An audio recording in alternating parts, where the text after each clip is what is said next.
Welcome back, everyone. I hope you're doing amazing. This is called the Congress of Berlin, where you have Britain, Russia, and the fate of the Ottoman Empire. This has to be about, I think this is about the Crimean War, given it also says Crimean War right up there, especially because you're talking about these powers. Maybe Berlin is like the arbiter here. Maybe they're the middleman in terms of the location set. I think this would be Prussia, or maybe Prussia at the time. I'm not sure. Nevertheless, let's jump in. This is Old Britannia. Glad you guys are here. Let's learn together.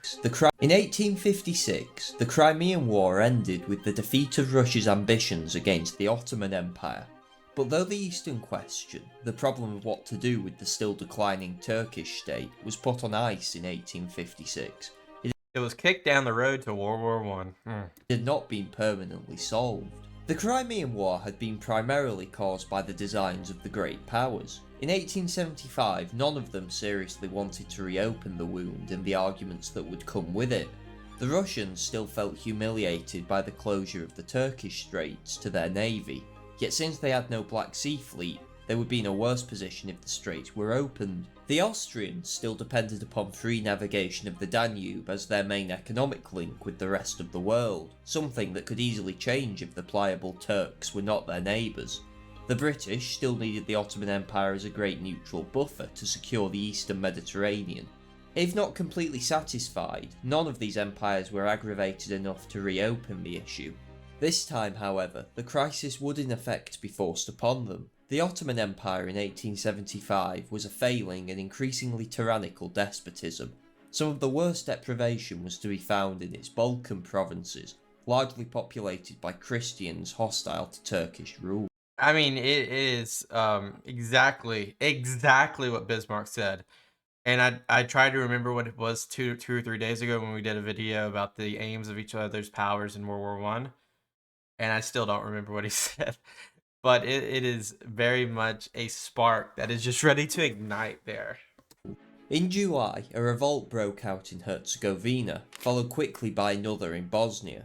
These rebellions presented both Austria-Hungary and Russia each with a problem. Is this the Balkan Wars we're about to get into? If Turkish rule collapsed, it would be replaced by new nation states, an idea that haunted Habsburg. Sorry, I said Balkan. Never mind. That's just a footnote. Statesmen trying to hold together a multi-ethnic empire. The foreign minister, Andrassy, was particularly aware of the problems a disintegration of Ottoman power could cause. In January 1875, before the revolts had broken out, he stated, "Turkey possesses a utility almost providential for Austria-Hungary, for Turkey maintains the status quo of the small Balkan states and impedes their nationalistic aspirations."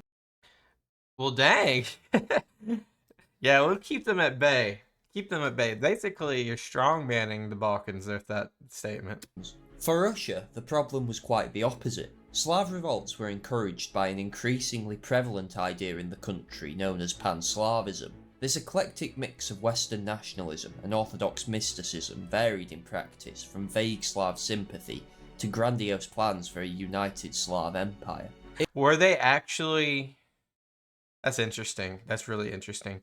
Were they actually thinking that that was possible, or were they really just butthurt against Ottomans and knew that this would hurt them? It was the sentiment, not the program, that was the important thing about it. Though despots, the Russian Tsars were always sensitive to the limited public opinion in their empire, and Alexander II was in no position to stand against Pan-Slav sentiments.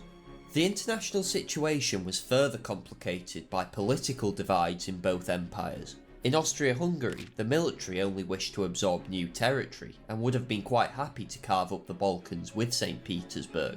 In Russia, the decision-making elites such as the foreign minister Gorchakov and ambassador in London Shuvalov disagreed with Pan-Slavism's often wild ambitions. These divides meant neither power held to a consistent diplomatic line throughout the crisis. With the revolts underway, Andrassy moved first, aiming to put the Eastern question back on ice. He proposed that Austria, Russia and Germany, allies by way of the Three Emperors League, should League of the Three Emperors. Interesting. instruct their consuls to settle the revolt on the spot, preventing any talk of independent states, but the scheme was destroyed by the French Foreign Minister Decazes' protests to St. Petersburg. Decazes wanted to reassert France as a great power, and saw here an opportunity to do so. Russia, hoping to play France off against Germany, couldn't afford to alienate her, and so an invitation to join the consular mission was extended to Paris. But doing so also meant having to extend one to Italy and Great Yeah, Britain. because like you can't leave out those powers. Maybe you could leave out Italy, but it's very much more closer to Italy. But historically, Britain's been in every single jar of cookies that is Europe. The British were tempted to reject the invitation, but the Turks requested they accept, and so also joined, albeit with the sole aim of defending Turkish interests. As it was, the consular mission failed, and its attempts at mediation were rejected by the Porte. Next was a suggestion from the Russian ambassador at Constantinople, Ignatiev. He was a believer in Pan-Slavism and proposed a European mediation led by himself that would force the Turks to offer autonomy to their Balkan peoples, a preliminary for independent states. But though Alexander and Gorchakov both expected this to eventually happen, they didn't want to yet take the initiative and alienate Austria-Hungary, something setting up nation-states in the Balkans would certainly do. Russian strategic thinking at this point was dominated by a fear of being isolated from the other great powers, as they had been at the time of the Crimean War. Austria thus had to be appeased until the opportune moment, and so the initiative once again passed to Andrassy. The result was the Andrassy Note of the 30th of December 1875, a programme of reforms the powers were to recommend to Turkey. The pattern repeated itself. Andrassy wished to limit the action to the three emperors, the Tsar insisted on bringing in France, and the British came in to see that Turkey came to no harm, but nor did she come to good. Though the Turks accepted the Andrassy Note when it was put to them at the end of January, they did not apply its proposals, and the Balkan rebels ignored the talk of reforms, which were in any case inadequate. With Austria's approaches a failure, Gorchakov now thought the time right to suggest his own solution. His hope was that Vienna would at this point be amenable to a Russian programme. If not, he expected the Germans would force them to comply, based on an erroneous belief the Russians were still owed a debt for their benevolent neutrality during Bismarck's Wars of Unification. He was wrong on both counts. When Andrassy, Gorchakov and Bismarck met in Berlin on the 11th of May 1876, Gorchakov argued for an intervention by the great powers to impose reforms on Turkey, though he assumed that autonomous states would be the result. But contrary to his expectations, Bismarck would not strong-arm Austria and would only support what had been agreed between his two allies. Gorchakov backed down. Back to square one, Andrassy once more drafted a new project of reforms, and Gorchakov added only a stipulation that, if these failed, there would have to be the sanction of an understanding with a view to effective measures. The sanction of an understanding with a view to effective measures. Okay, I'm not sure how to dissect that one. Diplomats are not prone to simplicity. This memorandum was yet again passed on to France, Italy and Britain. This time, the pattern changed decisively. Whilst France and Italy accepted Andrassy's Berlin memorandum, as they had done before, the British turned it down point blank. Is that because it was possibly in not a good interest for Turkey? Ensuring its failure. The Prime Minister, Disraeli, was furious that Britain was being treated as if it were, in his words, Montenegro or Bosnia, and being dictated to. He wrongly, as it turned out, suspected the three emperors were conspiring to destroy the Ottoman Empire. In response, he ordered the British fleet, I think Russia would definitely want that though, to anchor just outside the Dardanelles. He then suggested to the Russian ambassador, Shavalov, that London and St. Petersburg settle the matter themselves, without Vienna. But Disraeli's demands, which amounted to Russia dropping its support for the Balkan Slavs and letting the Turks crush the rebellions, were never going to have been acceptable. His real aim here was probably more subtle. By rejecting the Berlin Memorandum and negotiating separately with St. Petersburg, Disraeli likely hoped to drive a wedge between Austria and Russia. Gorchakov flailed around looking for other allies to avoid being isolated by Disraeli, but the French refused a proposal to send their fleet to the Dardanelles as well, killing any hope of an alliance in that direction. With Britain's price too high, and France uncooperative, Russia was forced once again to look to Austria to avoid isolation, meaning she was still unlikely to gain any alteration to the status of the Balkan nationalities. Gorchakov met Andrassy again on the 8th of July 1876, but by this time the Turkish internal situation was deteriorating rapidly. The revolt had spread to Bulgaria, the Ottoman Sultan abdicated at the end of May, and in June... The Ottoman... What? What happened? Spread to Bulgaria, the Ottoman Sultan abdicated... Oh, the Sultan abdicated. Oh.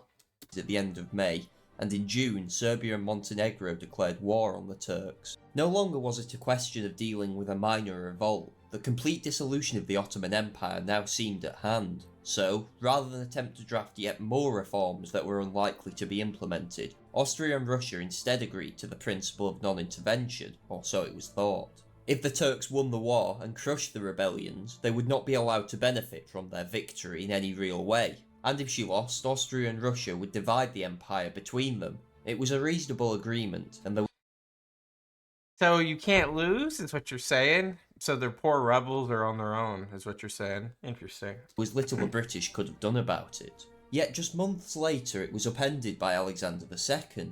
In the autumn of 1876 he declared Russia could no longer bear the oppression of the Balkan Slavs. There were a number of reasons for the Tsar's decision to finally move against Turkey. On a practical level, the Ottomans had defeated Serbia and Montenegro and had to have their victory checked. International opinion was favourable. Turkish atrocities meant the British public would not allow Disraeli to support them, and there was a sensitivity to the public mood in Russia, highlighted by a rare speech given on the 11th of November by Alexander, which concluded with the words, "May God help us to fulfill our sacred mission." Gorchakov's You've heard that before. Sacred mission.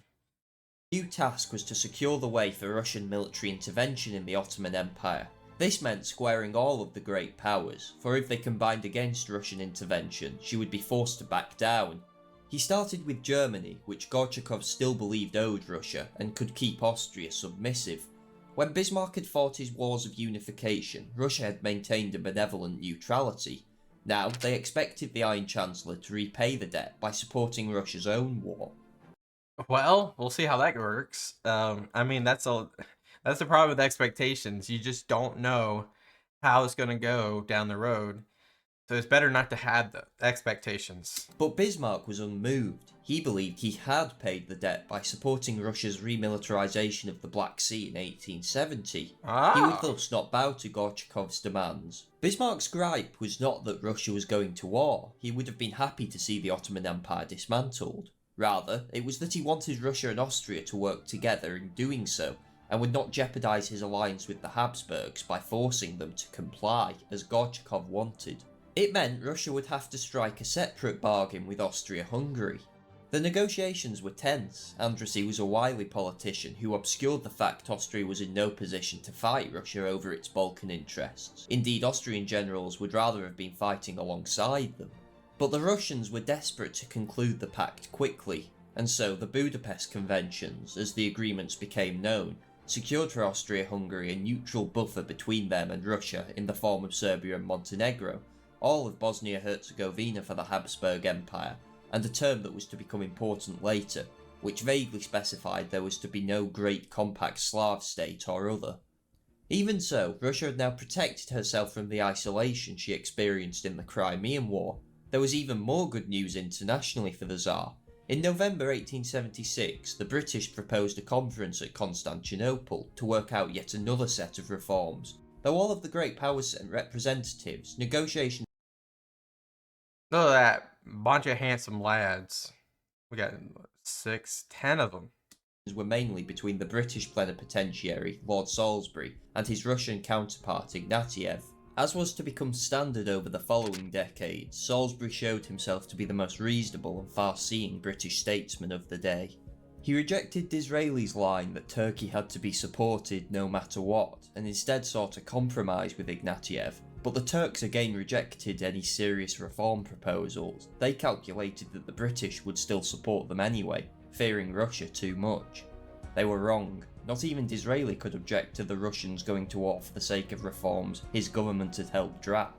whilst anti-Turk sentiment in Britain now tied his hands. Gorchakov and Alexander had aligned every country they needed. They were now free to crush the Ottoman Empire without interference, provided they do it quickly. On the 24th of April, Russia declared war on Turkey. In Britain, the government was paralysed. London had always been the traditional protector of the Ottoman Empire, using it as a buffer state against Russian expansionism, which might threaten British connections to India via the Mediterranean. But this realpolitik had been turned on its head by atrocities committed by Turkish troops whilst... So there's a problem there. When you have atrocities created, you're going to look really bad if you defend them.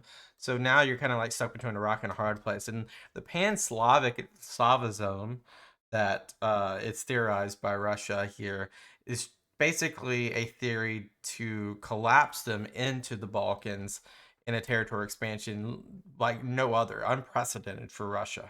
Putting down the Balkan rebellions. Some of the worst perpetrators were the Bashi Bazouks, irregular soldiers infamous for their looting. The Disraeli ministry had initially tried to ignore such reports, but in 1876 William Gladstone, former Liberal Prime Minister and the greatest statesman of the day, emerged from retirement to denounce the government's inaction. His pamphlet, The Bulgarian Horrors, savaged Disraeli's pro-Turkish policy. Oh, goodness. Let the Turks now carry away their abuses in the only possible manner, namely by carrying off themselves. One and all, bag and baggage shall, I hope, clear out from the province they have desolated and profaned. Wow. Policy and rallied public opinion. At the same time, Britain had in office probably the most inactive foreign secretary in its history, the Earl of Derby. Why? He seemed utterly incapable of formulating a coherent, or for that matter incoherent, response. But it's such a hard thing. What do? You let Russia get their way and now you're threatening the Mediterranean? Or do you let Turkey get its way, or the Ottomans, right? And then if you do that, then you create, some maybe bad public dissent, and then you possibly harm your relations with the rest of Europe, and who knows where that goes. It's a hard place. When Russia finally declared war, British public opinion was still rabidly hostile to Turkey. Had early Russian successes continued and the Ottoman Empire had been defeated in the summer of 1877, as seemed likely, Russia could have imposed any peace it wanted, and Disraeli would have been able to do nothing. But in July, Russian armies came upon the hitherto unknown fort of Plevna, blocking the road to Constantinople. With great bravery, the Turks withstood a siege until early December. It was enough. In Britain, the Ottoman Empire was transformed in the public mind from brutal oppressor to a valiant resistor of aggression. Old Russophobic fears quickly overtook the national mood. It's a song. We don't want to fight, but jingo if we do. We got the ships, we got the men, and we got the money too. We fought the bear before, and while the Britain's true, the Russians shall not have Constantinople. Okay, it doesn't rhyme at the end, but yeah, okay. It's a famous British beer hall song. Okay. What's more, though the Russian forces hauled themselves to the gates of Constantinople in January 1878, they were in reality little better off than the collapsing Turkish army at that point.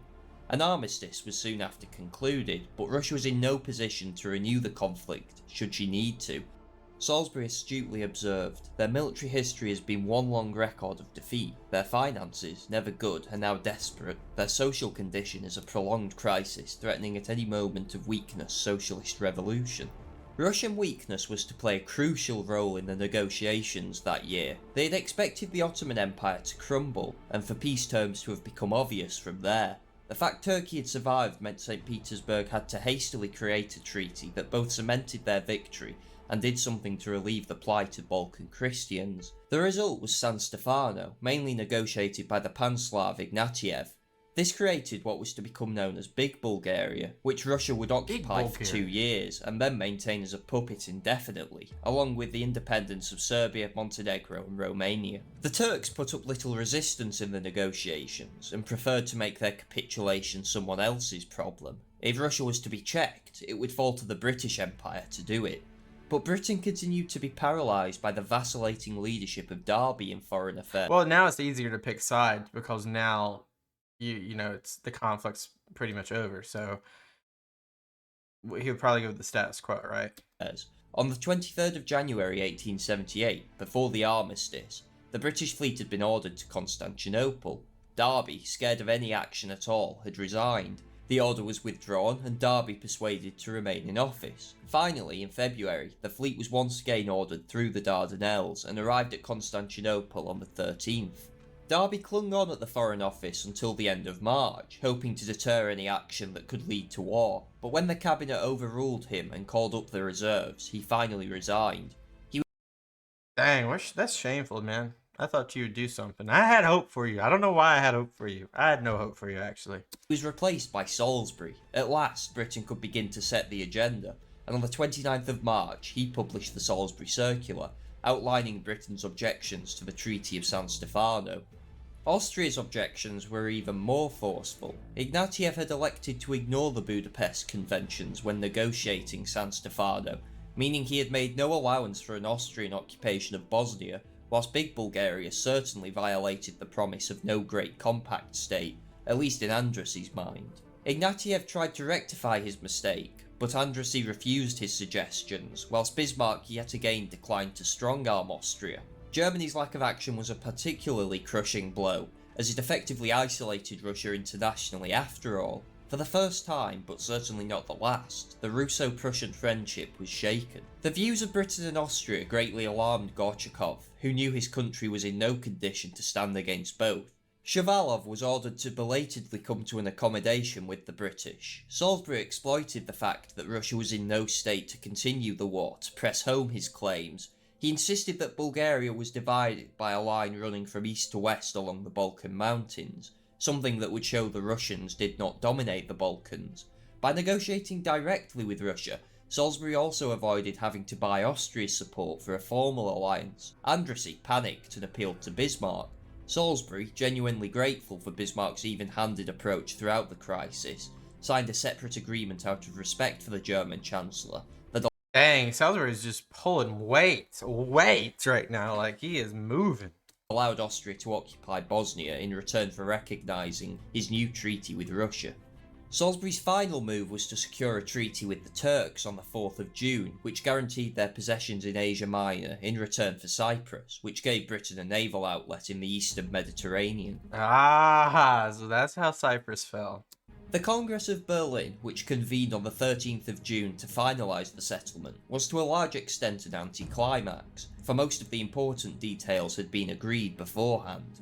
Nonetheless, Russian diplomats several times threatened to reopen the crisis by trying to squirm out of the concessions they'd made. At one point, Disraeli, leading the British delegation, ordered a special train to be prepared to take him back to London for war preparations. The thought of restarting the conflict quickly brought the Russians back to their senses. In the end, Big Bulgaria was split three ways: an autonomous principality, a semi-autonomous province in eastern Rumelia, and Macedonia, which remained an integral part of the Ottoman Empire. Austria was to occupy Bosnia and garrison the Sanjak of Novi Pazar, the strip of Turkish territory which separated Serbia from Montenegro. The Russians recovered the Bessarabian territory lost in 1856, and more importantly Batum at the eastern end of the Black Sea. Theoretically, the Berlin settlement did give Russia more territory than she had wanted when the war had first been declared in 1877. But Russia had gone to war more for Pan-Slav sentiment and to restore national pride than for any practical reason, yet her prestige had been severely damaged by the check at Berlin. For Britain it was a qualified triumph. Russian expansionism had been contained and Turkey restored, but there were still problems. Though the Ottoman Empire had survived, Salisbury was under no illusions as to what her position was. "We shall set up a rickety sort of Turkish rule again south of the Balkans," he minuted to the cabinet. "But it is a mere respite. There is no vitality left in them." So he knew that their end is near. It showed there was a pressing need for Britain to rethink its onerous commitment to the Ottomans, but this would have to wait until Salisbury's ascendancy nearly a decade later. The problems the Berlin settlement clearly left meant none of the statesmen at the Congress would have expected it to last long. In the end, it survived relatively intact for 34 years. Europe was at peace. So interesting, though, in this conflict. This is like a conflict that is obviously one of the biggest blind spots in history is the Balkans and all the things happening there, the religious implications, the ethnic implications, the territorial implications, and the redrawing of lines have to be so surgical, or it will just respark. And then, of course, the Ottoman Empire, albeit is declining, but still, the Russia could not effectively. That just shows you maybe like the shades of World War I right there. How easy Russia would be to fold. I mean, obviously, Russia in World War II versus World War I is it's so different in terms of like industrialization and militarization, but it just shows you right there if the sick man of Europe can hold you off with such ease, with I guess maybe not with ease, but can hold you off to a point to where your negotiations are so weak, you need to look yourself in the mirror and say, what's going on militarily here? But then I guess the Balkans are carved up by Salisbury after the previous prime minister could not effectively do anything. That was very sad. Um, and then Austria-Hungary is just basically trying to hold on to their own empire because they are, of course, multi-ethnic, and if one thing falls, then it could be a domino effect there. We got to explore this more. We got to explore this more. And of course, Britain's gets Cyprus. That's an interesting thing as well. Um, Thank you guys so much for watching. Leave me some video suggestions down below, especially if they're around the Balkans and other things. Appreciate you. Until next time, peace out. Bye bye.